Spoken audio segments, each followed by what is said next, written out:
예쁜데? 웰컴 백. 여기 아랍 여기 와 이런 거 여기 다 찍으세요. 와 이거 정말 취향 저격인데 나한테 여기가 전 제일 좋은 것 같습니다.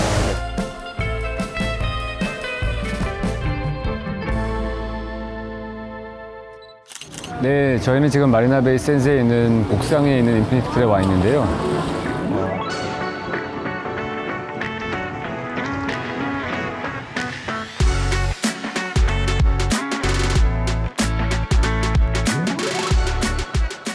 아직 한 10년도 더 된 이 호텔에 사람들이 묵는 이유가 이 수영장에 오기 위해서가 아닌가 생각을 해요. 처음 왔을 때는 정말 센세이션을 했다고 생각을 합니다. 지금 이 인피니티 풀은 이 구조적으로 봤을 때는 상당히 혁신적이라고 볼 수 있어요. 보통 수영장이라고 하면 물이 있는데 이 물은 그냥 쉽게 말해서 이 물 덩어리만큼이 거의 콘크리트 덩어리라고 보시면 됩니다. 그러니까 이게 꼭대기에 올라가면은 그걸 받치기 위해서 엄청나게 많은 기둥들이 필요하거든요. 그래서 일반적으로 호텔 같은 경우에는 수영장을 밑에다가 놓습니다. 그러다 보면 이 수영장에 여기저기 콘크리트 기둥이 생기게 되죠. 그래서 그것도 별로 좋지 않아요. 일반적으로 쓰는 방법은 이 수영장을 포디움이라고 해서 호텔 건물의 저층부에 있는 건물에다 놓습니다. 호텔은 보통 타워형으로 되어 있는 높은 층이 있고 밑에는 낮은 층으로 되어 있는 건물이 옆으로 튀어나오게 되어 있는데 그 포디움 부분에다가 수영장을 놔요. 근데 이 마리나베이 샌즈 같은 경우에는 이 수영장을 위에다가 올리는 아주 대단한 시도를 했다고 볼 수 있죠. 이거를 해결하기 위해서 구조적으로도 훨씬 더 노력을 많이 해야 됐고, 구조적으로 보시면 이쪽 호숫가 쪽으로 보이는 게 수직으로 올라가 있고 바닷가 쪽으로 되어 있는 건물이 기울어져 있어요. 한 50도 정도까지 기울어진 것들이 있거든요.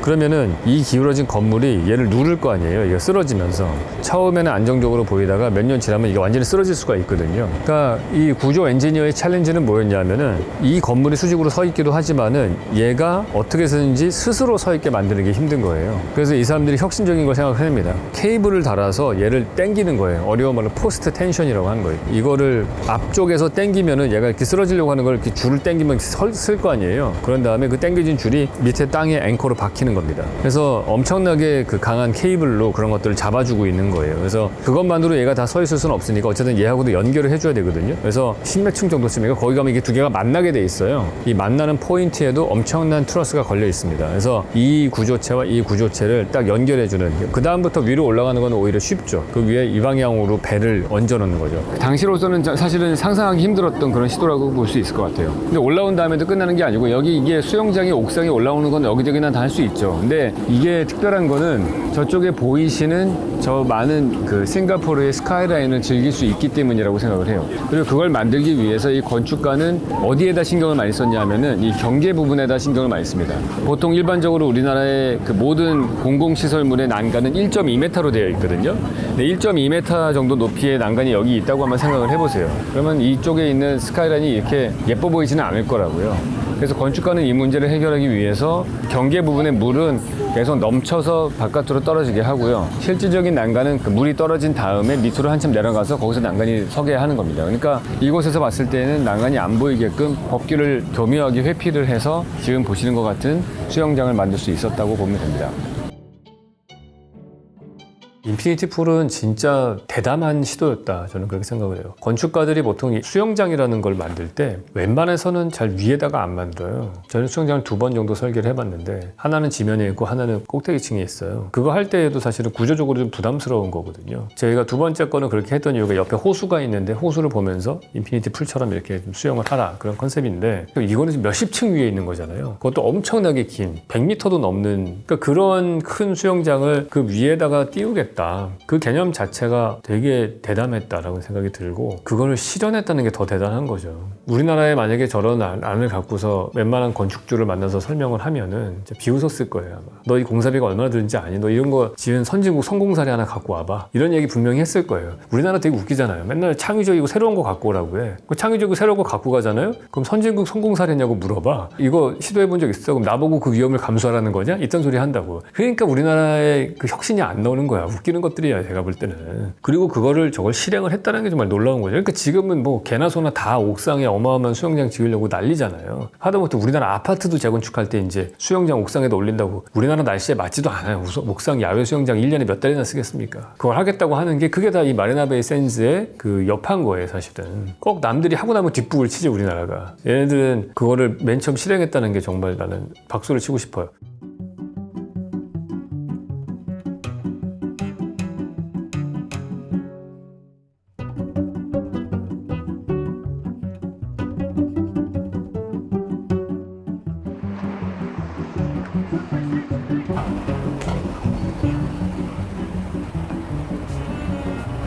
잠깐 볼까요? 아, 테이크오프 마시드. 와우, 예쁜데?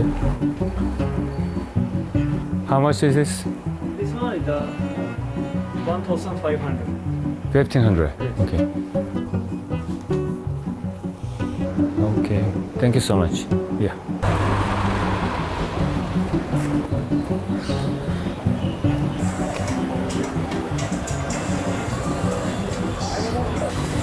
Special kebab. This one kebab with chicken. This one lamb with rice. With Yeah. salad. This one lamb chop. Very soft, very nice. 먹어서 먹읍시다. Yeah. Oh, welcome back. Thank you for curry. What is? Thank you curry. Thank you. 아, 감사합니다. Samsamia. 콜라.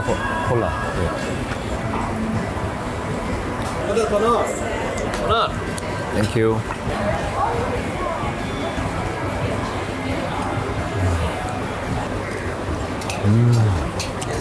드셔보세요. 이걸 좀 찍어서 여기다가 부어서 이게 매콤해, 소스가. 해외여행할 때 고기 먹고 싶으면 터키 식당 가야 돼. 진짜. 어딜 가나 제일 싸고 양 많게 먹을 수 있어. Thank you. Thank you. It's great.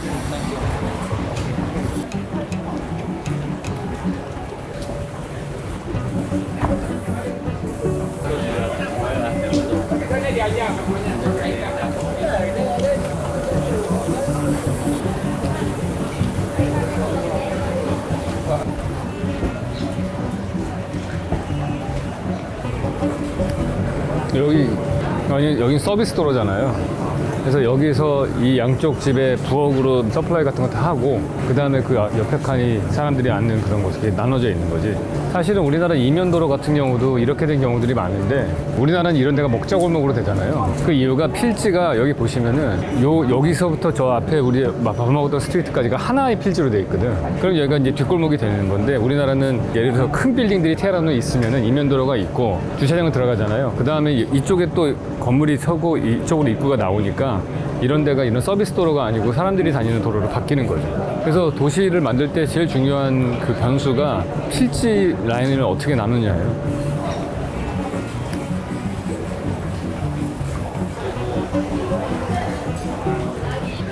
여기 보시면은 좀 특이한 점이, 이 랏이 이렇게 있으면은 우리나라에선 잘 안 보이는 옆에하고 합벽이라고 하죠. 이렇게 벽이 붙어 있는 스타일로 되어 있잖아요. 근데 보통 이런 것들은 대표적인 데가 암스테르담 같은 데 있는 거거든요. 거기 암스테르담 풍경 보면 건물들이 좁고 길게 돼 있고 필지가 이렇게 길게 돼 있잖아요. 왜 상업이 발달한 지역일수록 그렇게 만든다고. 왜냐면 이 길가를 따라서 가게들이 입구가 나야 되니까 가게 입구가 좁게라도 계속 나오고 뒤쪽으로 공간이 길게 나오는 랏이 만들어지는 거예요. 그래서 그 사이사이도 거의 없이.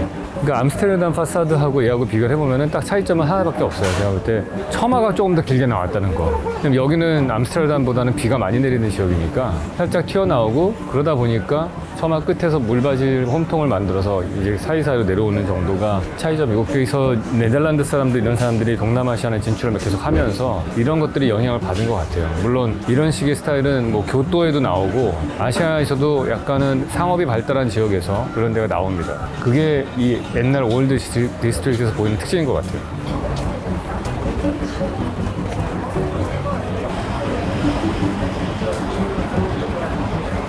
타이페이 같은 데 가도 이런 아케이드가 되게 많이 발달해 있더라고요. 그러니까 더운 지방일수록 비도 내리고 스콜 내리는 동남아 쪽에서 이런 데는 항상 스트리트가 한 베이는 이렇게 넣어가지고, 그래서 이 가게 앞에 사람들이 우산 없이 다닐 수 있는 회랑을 만들어 놓는 거예요.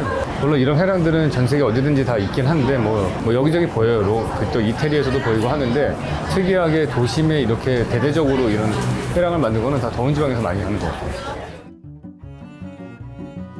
뭐 엄청나게 되게 인트레스팅하다 그런 건 느낀 바가 없는 것 같아요. 차라리 인천 차이나타운이 난 더 재밌었던 것 같다는 생각이 들어요. 아랍 스트리트는 그냥 그랬어요. 근데 그건 있어. 음식이 맛있어요. 저는 아랍 음식이 체질에 맞더라고요. 제가 이제 쿼타르에 가가지고 깜짝 놀랐어. 음식 너무 맛있어가지고. 내가 전 세계 호텔을 그렇게 다녀봤는데 호텔 아침 조식이 세상에 그렇게 맛있을 수가 없는 거야. 언제부터 내가 느꼈냐면은 이제 처음에 박물관 보러 갔거든요. 데저트 로즈라는 유명한 작품이 있어요. 그거를 보러 갔는데 배가 고파서 미술관에 있는 왜 카페 있잖아. 거기서 시켰다? 세상에 이렇게 맛있는 미술관 음식은 처음 먹어본 것 같아. 그게 왜 그러냐면 우리가 이태리 음식 좋아하잖아요. 이태리 이태리 음식하고 내가 동남아시아 음식 좋아하거든요. 그러니까 동남아시아 음식과 이태리 음식을 섞어놓은 것 같아. 약간 아랍 음식이. 내가 먹어본 것들은 다. 어디 가면은 아랍 식당은 제일 싸게 고기를 싸게 잘 먹을 수 있는 데가 다 아랍 이런 스트리트에 가면은 고기 양이 되게 푸짐하고 가격도 저렴하고 여행하시다가 고기가 좀 땡긴다. 그러면 아랍 스트리트 같은 데 찾으시면 제일 좋아요. 여기도 음식은 되게 맛있었어요. 근데 이런 뭐 진짜 아랍답다고 하기에는 너무 깨끗하고 싱가포르 같다는 느낌이 받았던 것 같아요.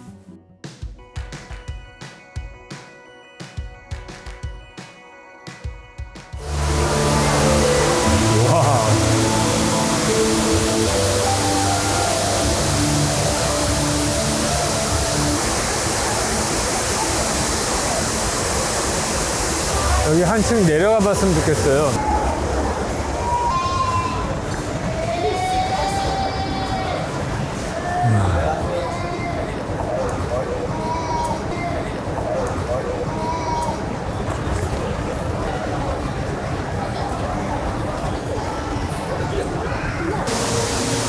이런 거 여기 다 찍으세요. 와, 와, 진짜. 와.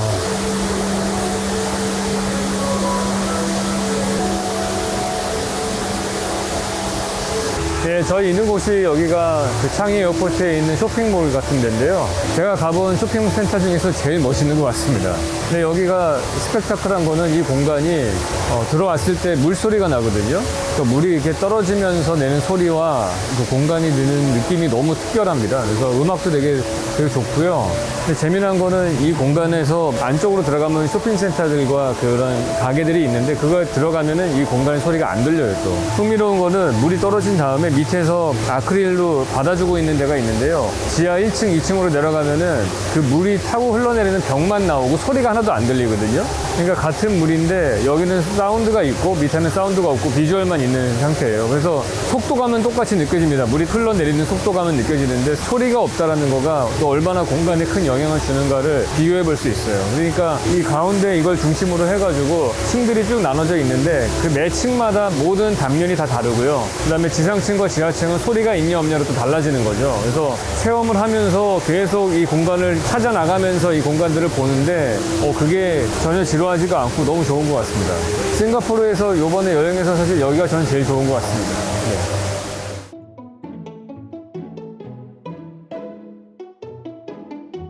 네, 지금 저희 창의 에어포트 터미널 3인데요. 사실 공항이라고 하는 거는 그 나라의 첫인상을 주는 공간이죠. 그래서 사실은 어떤 공간보다도 진짜 중요한 공간이긴 합니다. 그래서 각 나라마다 그 메인 공항들을 어떻게 누가 디자인하냐가 국가의 브랜드를 만드는 데 중요해요. 근데 이 건물 같은 경우에는 SOM이라고 하는 그런 미국의 설계사무소가 설계를 했고요. 가까운 베이징 같은 거를 자아디르가 했고, 홍콩은 노원 포스터가 하고, 근데 저는 이 공간을 상당히 좋아하는 게 되게 심플합니다. 가장 기능적으로 직사각형의 박스의 공간을 만들었고요. 메인 컨셉은 이 위에 있다고 보시면 될 것 같아요. 우리가 한쪽 벽에 지금 보시면은 다 벽면 녹화를 통해서 공간을 좀 약간 외부 공간처럼 만들어 주고요. 그리고 천창이 많이 뚫려 있죠. 그 많이 뚫려져 있는 천창으로 자연차광이 들어오게끔 하는 건데, 제가 알기로는 원래 계획안은 이거보다 훨씬 더 투명하게 만들어져서 기본 컨셉은 위에서 오는 자연차광을 지금 약간 각각 앵글이 다르게 되어 있는 저런 반사판들이 있는데, 저 반사판에 난반사를 시켜서 이 아래 공간으로 자연차광으로 들어오게 하겠다는 게 컨셉입니다. 중간에 있는 기둥들은 그냥 나무 기둥처럼 보이게 하려고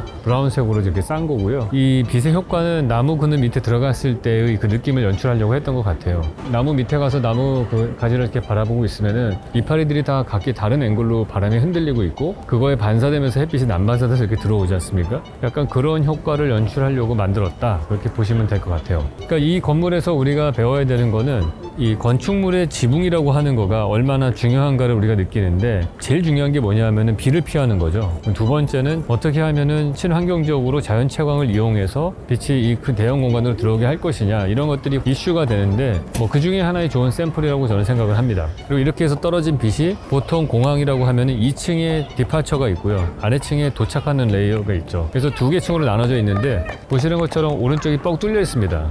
내려다 보면은 짐 찾는 곳이 보여요. 이 아래에 도착하고 나서 짐 찾을 때에도 이 천정면을 볼 수가 있는 거죠. 여기서 보고 그러고서 나오는 겁니다. 들어갈 때도 이걸 보고 들어가고. 그래서 보통 공항이라고 하는 게 1층과 2층이 완벽하게 평행하게 동선이 겹치지 않게끔 되어 있는데 그 위에 지붕이 하나 더 올라가게 되는데 얘를 이 건물의 특징을 만드는데 가장 중요한 요소로 썼고 그거를 각 층에서 다 올려다 볼 수 있게끔 단면을 설계했다. 그리고 1, 2층을 연결해 주는 거는 오른쪽에 보시는 것 같은 저런 벽면 녹화를 통해서 연결해 준 거죠. 그래서 아주 되게 심플합니다. 그런데도 효과가 있는 우아한 그러한 공항이라고 생각을 해요.